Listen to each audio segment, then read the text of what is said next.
הנדרשים במשק הם פזק 0.7, עו"ש 0.4, חסכונות 0.2. כמו כן הציבור שומר על כמות מזומנים קבועה והבנקים שומרים תמיד על יחסי הרזרבה הנדרשים. אוקיי, אנחנו מדברים על שאלה בשוק הכסף במערכת הבנקים, ואנחנו מדברים על המאזן המסחרי המורחב, בו יש לנו גם את הפזק, גם את פקדונות העובר ושב וגם את החסכונות.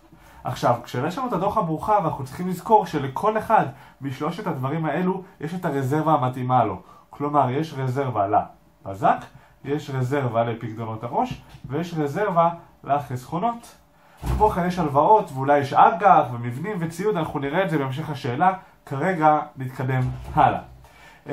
אנחנו יודעים שיחס הרזרבה לפזק שווה ל-0.7, יחס הרזרבה לפקדונות העו"ש שווה ל-0.4. עכשיו ליחס הזה קראנו מכפיל הפקדונות, אם עושים לו 1 חלקי R ויהיה 2.5, כלומר 1 חלקי 0.4, ולגבי החסכונות, ה-R שלהם שווה ל-0.2, ונוכל להתקדם.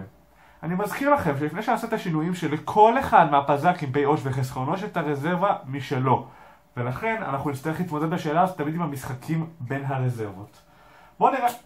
זה מצב המוצא, בואו נעבור לשינוי. אתה נתון כי הציבור העביר 6,000 שקלים מהחסכונות לפזק. אוקיי, אז אנחנו יודעים שיש לנו פה איזשהו מינוס 6,000 בחסכונות, והפזק שלנו גדל ב-6,000 ש"ח. אז איך זה יכול לקרות? הרי עבר כסף מפה לפה, מהחסכונות לפזק, זה אומר שחייב להיות שינוי ברזרבות שלנו, ונתחיל עם החסכונות.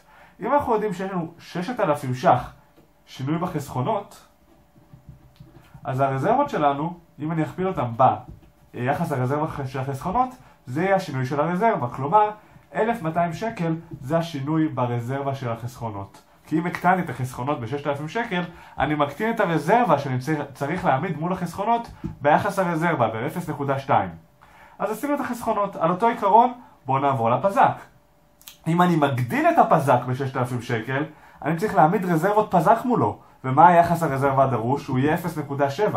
כלומר, 0.7 כפול 6,000 זה הרזרבה שאנחנו צריכים להעמיד, והמכפלה בין 0.7 ל-6,000 זה 4,200.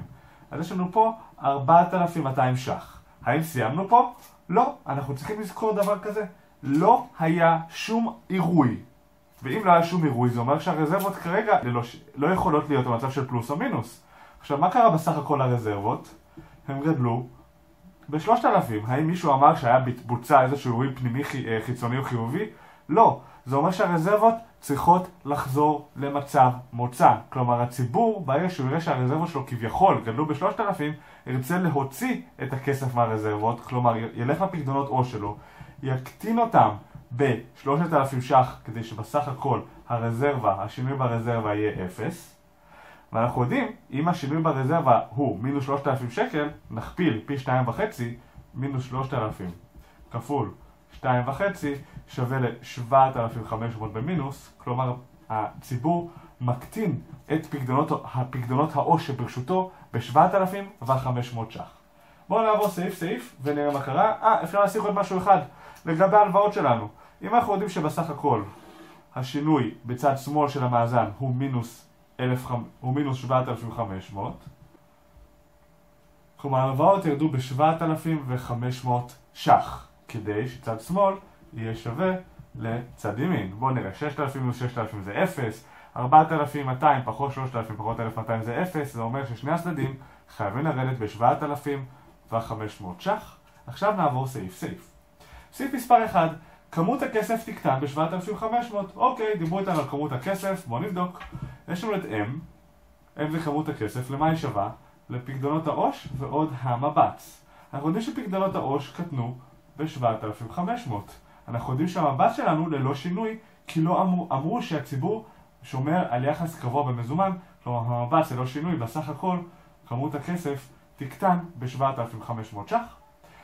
2. ההלוואות הצטמצמו ב-6,000 ש"ח, אז אנחנו רואים שההלוואות קטנו ב-7,500, אז זה לא נכון. 3. פקדונות העו"ש שקטנו ב-3,000, לא, הם יקטנו ב-7,500. 4. פקדונות העו"ש שקטנו ב-3,000, גם לא נכון, ראינו. לכן התשובה הנכונה היא שכמות הכסף תקטן ב-7,500.